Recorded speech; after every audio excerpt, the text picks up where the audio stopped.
Islam sudah mulai dikenal di Pulau Bangka diperkirakan sekitar abad ke-9 hingga 11 Masehi. Ditemukan bukti adanya kapal-kapal dagang yang karam, yang salah satu diantaranya berasal dari abad ke-9 Masehi.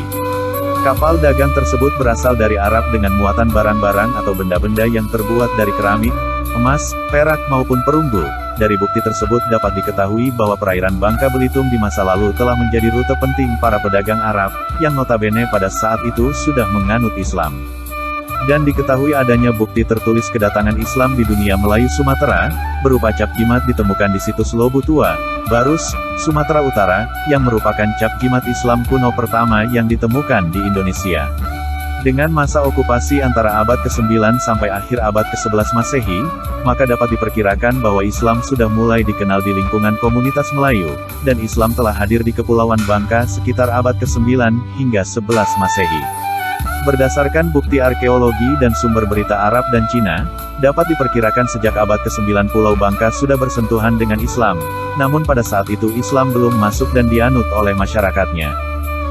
Jalur-jalur Islamisasi di Pulau Bangka.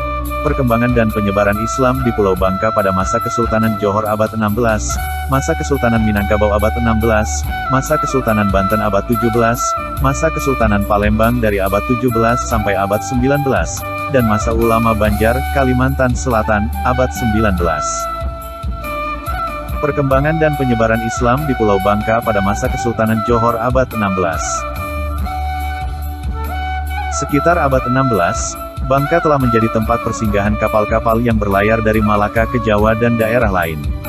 Islamisasi menjadi lebih intens ketika pulau ini menjadi wilayah kekuasaan Kesultanan Johor yang sebelumnya bersekutu dengan Kesultanan Minangkabau. Kesultanan Johor mengirim panglimanya yang bernama Tuan Sarah. Ia bersekutu dengan Panglima Perang Raja Alam Harimau Garang, yang diutus oleh Kesultanan Minangkabau ke Pulau Bangka, untuk membasmi Lanun, atau bajak laut yang merajalela di Pulau Bangka. Dan berhasil menumpas bajak laut di Bangka. Sultan Johor kemudian mengangkat Panglima Sarah sebagai Raja Muda di Pulau Bangka, yang pemerintahannya berkedudukan di Bangka Kota. Pada masa itu, penyebaran Islam mulai digalakkan, dan pengaturan adat istiadat berpusat di Bangka Kota. Panglima Tuan Sarah wafat di Bangka. Perkembangan dan penyebaran Islam di Pulau Bangka pada masa Kesultanan Minangkabau abad 16. Setelah Panglima Sarah wafat, wilayah Bangka diserahkan kepada Kesultanan Minangkabau yang dipimpin oleh Raja Alam Harimau Garang yang berkedudukan di Kota Waringin. Raja Alam Harimau Garang adalah seorang panglima perang dari Kesultanan Minangkabau yang kemudian menjadi raja di Pulau Bangka pada abad ke-16. Dengan demikian, yang mempengaruhi tradisi Islam di Bangka adalah Minangkabau. Pada masa itu penyebaran agama Islam mendapat perhatian lebih besar dari Raja Alam Harimau Garang. Dia sendiri adalah seorang ulama yang ahli ilmu agama Islam dan sekaligus pemimpin pemerintahan. Adapun pusat pengembangan agama Islam dan pengaturan masalah-masalah sosial kemasyarakatan dan pemerintahan berpindah dari Bangka Kota ke Kota Waringin, dan pada masa itu juga dilakukan peletakan batu pertama pendirian Masjid Jami, Kota Waringin. Raja Harimau Garang wafat di Desa Kota Waringin Kecamatan Puding Besar, Kabupaten Bangka, dan makamnya masih dapat diidentifikasi masyarakat setempat. Pada periode yang sama, juga datang ke Muntok yang bernama Nahoda Sulaiman dan Kori dari Batu Sangkar, yang kemudian bersama anak-anak dan cucunya mendirikan masjid di kota pelabuhan tersebut. Perkembangan dan penyebaran Islam di Pulau Bangka pada masa Kesultanan Banten abad 17. Berlangsung sejak pertengahan abad 17. Setelah Raja Harimau Garang wafat, Bangka diambil alih oleh Sultan Agung Tirtayasa dari Banten yang menunjuk Bupati Nusantara sebagai Raja Muda yang berkedudukan di Bangka Kota. Dengan demikian, Bangka Kota kembali menjadi pusat pemerintahan, penyebaran Islam, dan pengaturan masalah-masalah sosial kemasyarakatan di Bangka. Pada periode selanjutnya, Bangka menjadi wilayah kekuasaan Kesultanan Palembang. Perkembangan dan penyebaran Islam di Pulau Bangka pada masa Kesultanan Palembang. Abad 17 sampai 19. Sultan Abdurrahman berkuasa tahun 1659 sampai tahun 1704. Setelah Bupati Nusantara wafat pada 1671, putrinya Hadijah yang telah menjadi istri Sultan Abdurrahman mewarisi Pulau Bangka dan sekitarnya. Pada masa Sultan Abdurrahman memegang kekuasaan tersusunlah hukum adat yang dinamakan Undang-Undang Simbur Cahaya. Sedangkan untuk daerah Bangka terbitlah dan diberlakukan hukum adat yang dinamai Undang-Undang Sindang Marlika yakni peraturan adat tentang perkawinan dan tata susila. Pusat pengaturan undang-undang tersebut berada di Muntok dan dikepalai oleh pejabat yang bergelar Rangga. Dalam aturan tentang hak dan kewajiban Rangga disebutkan bahwa, Rangga berkuasa atas segala perkara agama dan boleh memutuskan sampai kepada perkara mati. Di samping itu kedudukan hukum Islam di Kesultanan Palembang semakin menjadi perhatian Sultan Abdurrahman, sehingga hukum Islam juga diterapkan dalam tradisi-tradisi dan kehidupan kemasyarakatan di Bangka. Islamisasi pada masa ini lebih tampak pada penerapan aspek hukum Islam dalam masyarakat. Sultan Mahmud Badarudin Djaya Wikramo berkuasa tahun 1724 sampai tahun 1758. Ketika berkuasa, Sultan Mahmud Badarudin Djaya Wikramo menunjuk Encek Wan Akub atau lebih dikenal di Bangka dengan sebutan Datok Rangga Setia Agama, sebagai kepala pemerintahan dan kepala urusan penambangan biji timah yang berkedudukan di Muntok. Di samping itu, Sultan mengangkat mertuanya, Encek Wan Abdul Jabar yang lebih dikenal di Bangka dengan sebutan Datok Dalam Hakim, atau Datok Temenggung Prabu Nata Manggala, sebagai penghulu agama Islam, atau hakim di Bangka. Penerapan hukum Islam di Bangka semakin mendapat perhatian Kesultanan Palembang. Setelah Encek Wan Akub meninggal dunia, posisi Rangga di Bangka diduduki oleh saudaranya Encek Wan Serin yang bergelar Datok Kongsi Pahlawan Bumi Laut Darat, yang selanjutnya digantikan oleh putranya Encek Wan Usman. Encek Wan Usman bergelar Datuk Aji Manteri Rangga Usman yang diberi hak dan kekuasaan penuh atas Bangka dalam hal pengelolaan tambang timah dan penerapan hukum Islam pada masyarakat.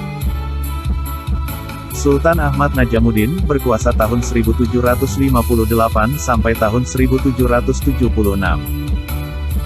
Rangga Encek Wan Usman sudah lanjut usia sehingga Sultan mengangkat Abang Pahang dengan gelar Tumenggung Dita Menggala yang tetap berkedudukan di Muntok. Perubahan dari Rangga menjadi Tumenggung ini merupakan upaya penyesuaian dengan sistem pemerintahan yang berlaku di Kesultanan Palembang. Namun demikian, tampaknya belum ada perhatian serius dari Sultan Palembang maupun Tumenggung untuk melaksanakan kegiatan penyebaran agama Islam di pulau ini. Sultan Muhammad Bahaudin berkuasa tahun 1776 sampai tahun 1803. Perkembangan Islam juga tidak tampak pada masa pemerintahan Sultan Muhammad Bahaudin dan Tumenggung Kerta Menggala di Bangka. Bahkan Tumenggung Kerta Menggala, yang aslinya bernama Abang Ismail, dianggap rakyat sebagai pemimpin yang tidak memiliki rasa tanggung jawab dalam menjalankan tugasnya. Ia kemudian digantikan oleh putranya yang bernama Abang Muhammad Taib yang bergelar Tumenggung Kerta Wijaya. Sultan Mahmud Badarudin II berkuasa tahun 1803 sampai tahun 1821. Pada masa Sultan Mahmud Badarudin Kesultanan Palembang dihapuskan, lalu Bangka diserahkan kepada Inggris tahun 1812, kemudian Inggris menyerahkan kembali Bangka ke Belanda tahun 1816. Pada tanggal 14 Juli tahun 1821, ketika Belanda berhasil menguasai Palembang, Sultan Mahmud Badarudin II dan keluarga ditangkap, dan diasingkan terlebih dahulu ke Batavia, lalu pada tahun 1822 ke Ambon. Jatuhnya kekuasaan Kesultanan Palembang sangat mempengaruhi terhadap perkembangan dan penyebaran Islam yang menjadi lamban, karena situasi politik saat itu. Berdasarkan hasil penelitian terhadap data arkeologi berupa komplek makam bangsawan di Muntok dan naskah-naskah kuno tentang keislaman yang ditemukan di Bangka, pembawa dan penyebar Islam pada masa Kesultanan Palembang di daerah Bangka adalah ulama-ulama yang didatangkan dari Palembang. Pemakaian nama-nama yang menunjukkan gelar Said, Habib, dan Syekh, dapat diketahui bahwa para ulama tersebut merupakan orang-orang keturunan Arab, Hadrami. Perkembangan Islam ini juga ditandai dengan diangkatnya pejabat agama dan hakim agama Islam. Bahwa proses perkembangan dan penyebaran Islam di Bangka pada fase awal abad 19, termasuk lamban. Ini disebabkan oleh faktor-faktor. Pertama, karena situasi dan kondisi sosial dan politik yang tidak mendukung. Para penguasa cenderung sibuk berkompetisi dalam memonopoli perdagangan, khususnya timah. Dalam masa yang panjang, Bangka menjadi wilayah yang diperebutkan oleh berbagai pihak seperti Palembang, Banten, Belanda, dan Inggris karena motif dan alasan ekonomi. Kedua, belum terdapat tokoh ulama terkenal dan karismatik yang benar-benar aktif menjalankan kegiatan dakwah dan pendidikan Islam pada masyarakat. Tokoh-tokoh yang ditugaskan baik oleh Kesultanan Johor, Minangkabau, Banten maupun Palembang hanya merupakan ulama kerajaan dan penghulu, yang lebih banyak bertugas untuk melayani keperluan kesultanan dan pejabat-pejabat di daerah Bangka, dan terbatas dalam menerapkan aturan-aturan hukum Islam pada masyarakat. Sementara mereka tidak memperhatikan secara serius upaya-upaya menjalankan dakwah dan pendidikan Islam pada masyarakat. Pada pertengahan abad 19 ini berbagai peristiwa pertempuran dan pemberontakan di Bangka, seperti Bangka Kota dan Kota Waringin. Pemimpin pejuang yang terkenal adalah Depati Bahrin, wafat pada 1848 di Merawang, dan Depati Amir, tertangkap pada 1851 dan wafat di Kupang pada 1885.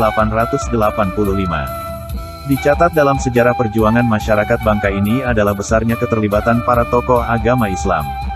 Seperti, Haji Abu Bakar yang banyak membantu perjuangan Depati Amir menyerukan kepada seluruh umat Islam di Bangka untuk melaksanakan jihad fisabilillah melawan penjajah Belanda.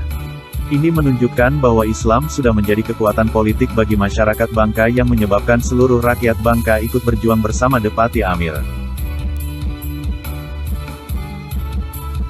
Selama berabad-abad, proses perkembangan dan perkembangan Islam di Bangka berlangsung sangat lamban sehingga tidak ditemui peristiwa-peristiwa penting dan berarti.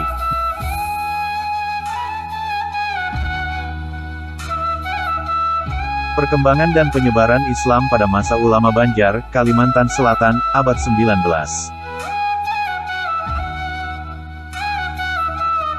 Proses perkembangan dan penyebaran Islam di Pulau Bangka baru berlangsung intensif sejak pertengahan abad 19 atau sekitar 1860-an. Berawal dari peristiwa jatuhnya Kesultanan Banjar di tangan pemerintah Hindia Belanda sekitar tahun 1859. Ulama Banjar memainkan peran penting dalam proses Islamisasi di Bangka ketika itu.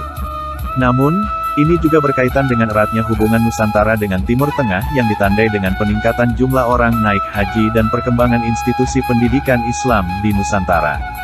Kesultanan Banjar yang semula telah menggantikan kedudukan Palembang sebagai pusat kebudayaan dan tradisi intelektual Islam, juga harus tunduk pada kekuasaan Hindia Belanda. Pada 1859 Kesultanan Banjar ditaklukkan dan dihapuskan oleh pemerintah Hindia Belanda. Penjajah Belanda tidak hanya melumpuhkan kekuatan ekonomi masyarakat tetapi juga menimbulkan perasaan tidak aman pada masyarakat untuk tinggal di daerah tersebut. Rasa tidak aman rakyat Banjar dan ulama-ulamanya akibat penindasan pemerintah Hindia Belanda ini, membuat sebagian mereka memilih meninggalkan tanah kelahiran mereka. Salah satu tempat yang dipilih untuk hijrah dan bermukim adalah Pulau Bangka. Pada masa itu terdapat ulama dan tokoh agama. Ulama Banjar yang ikut pindah dan bermukim di Bangka ialah Haji Muhammad Afif. Ulama ini tinggal di Muntok, sebuah kota pelabuhan terpenting di Bangka, bersama istri mudanya, Sofia binti Haji Muhammad Kasim dan 3 orang putranya. Tidak jelas kapan ia berangkat dan bersama siapa dia datang ke Bangka. Diperkirakan itu terjadi setelah dekade 1860-an. Adapun Haji Muhammad Afif ini adalah keturunan ketiga dari Syekh Muhammad Arsyad Al-Banjari, seorang ulama Banjar dan pengarang kitab Sabil Al-Muhtadin yang terkenal itu. Syekh Muhammad Afif bin Anang Mahmud bin Jamaluddin, yang bergelar Datul Landak adalah seorang ulama dari Martapura, Banjar, Kalimantan Selatan. Selama di Bangka lebih kurang 34 tahun menetap di Pulau Bangka, Haji Muhammad Afif menjadi ulama terkenal yang menjadi panutan dan disegani masyarakat Bangka. Berkat usaha ulama inilah, proses perkembangan dan penyebaran Islam di Bangka berlangsung lebih cepat. Kegiatan penyebaran Islam di Bangka di penghujung abad 19 atau sekitar tahun 1898 sampai tahun 1899 dilanjutkan oleh putra Haji Muhammad Afif yang dikenal dengan panggilan Syekh Abdurrahman Siddiq. Ia lahir pada 1857 di Kampung Dalam Pagar, Martapura yang terletak sekitar 45 km dari Banjarmasin. Perkembangan Islam di Pulau Bangka akhir abad 19 dan awal abad 20 ditandai dengan munculnya ulama karismatik, Syekh Abdurrahman Siddiq yang disebut-sebut sebagai tokoh peletak fundamental pengembangan ajaran Islam. Semua kegiatan dakwah dan pendidikan agama Islam yang dilakukan oleh Syekh Abdurrahman Siddiq semula berpusat di Muntok. Tetapi kemudian kegiatan-kegiatan tersebut dilakukan di kota-kota dan di desa-desa di Bangka seperti Belinyu, Sungai Selan, Mendo Barat yang berpusat di Kemuja, Kundi, Puding Besar, Kota Waringin, dan sejumlah tempat lainnya. Kegiatan dakwah dan pendidikan tersebut dipusatkan di masjid-masjid dan rumah-rumah penduduk karena pada masa itu belum terdapat lembaga pendidikan formal di Bangka. Pada masa Syekh Abdurrahman Shidie inilah penyebaran Islam berlangsung dengan pesat. Islam semakin berpengaruh dan berakar kuat dalam kehidupan sehari-hari masyarakat Bangka. Syekh Abdurrahman Shidie tidak hanya giat dalam melaksanakan kegiatan dakwah dan pendidikan Islam tetapi juga menulis. Sekitar tahun 1912 Masehi, setelah kurang lebih 12 tahun tinggal di Bangka berdakwah dan melakukan pendidikan di Pulau Bangka berkisar tahun 1898 sampai tahun 1910 Masehi, Syekh Abdurrahman Shidie pindah ke Sapat, Indragiri, Riau. Setelah meninggalkan Pulau Bangka, Syekh Abdurrahman Shidie kemudian menjadi mufti di Kesultanan Indragiri selama lebih dari 20 tahun. Beliau berhenti dari jabatan mufti pada tahun 1936 karena alasan usia yang sudah tua. Ulama terkenal dan penulis produktif ini wafat di Riau pada tahun 1939 dalam usia 82 tahun dan dimakamkan di Kampung Hidayat, Sapat, Indragiri. Ketika meninggalkan Bangka, Syekh Abdurrahman Shidie melimpahkan kepercayaan kepada beberapa ulama dan muridnya untuk berdakwah dan mengajarkan agama Islam ke berbagai pelosok Pulau Bangka. Proses perkembangan Islam di seluruh pelosok Pulau Bangka dijalankan oleh murid-murid Syekh Abdurrahman Shidie yang kebanyakan meneruskan studinya di Tanah Suci Mekah. Oleh karena itu, pada awal abad 20 Islam sudah semakin tersebar di pelosok-pelosok pulau tersebut dan semakin kuat pengaruhnya dalam kehidupan sosial dan budaya masyarakat. Selain itu beberapa putranya bahkan menjadi ulama dan tokoh agama terkenal di Bangka yang banyak melaksanakan kegiatan dakwah dan pengajaran agama di Pangkal Pinang, Muntok, Belinyu, Sungai Selan, Kemuja, Puding Besar, dan desa-desa sekitarnya. Islam dalam sejarahnya di Pulau Bangka dibangun dengan berbagai macam persoalan yang menunjang keberlangsungan ajarannya agar tersampaikan kepada umat, walaupun seringkali juga dihiasi dengan romantika tantangan yang harus dilewati dalam mencapai puncak kejayaannya. Perkembangan dan penyebaran Islam di Bangka adalah untuk menyempurnakan akhlak manusia, yaitu terbentuknya perilaku manusia yang mulia, agar terwujudnya sebuah tatanan peradaban yang baik.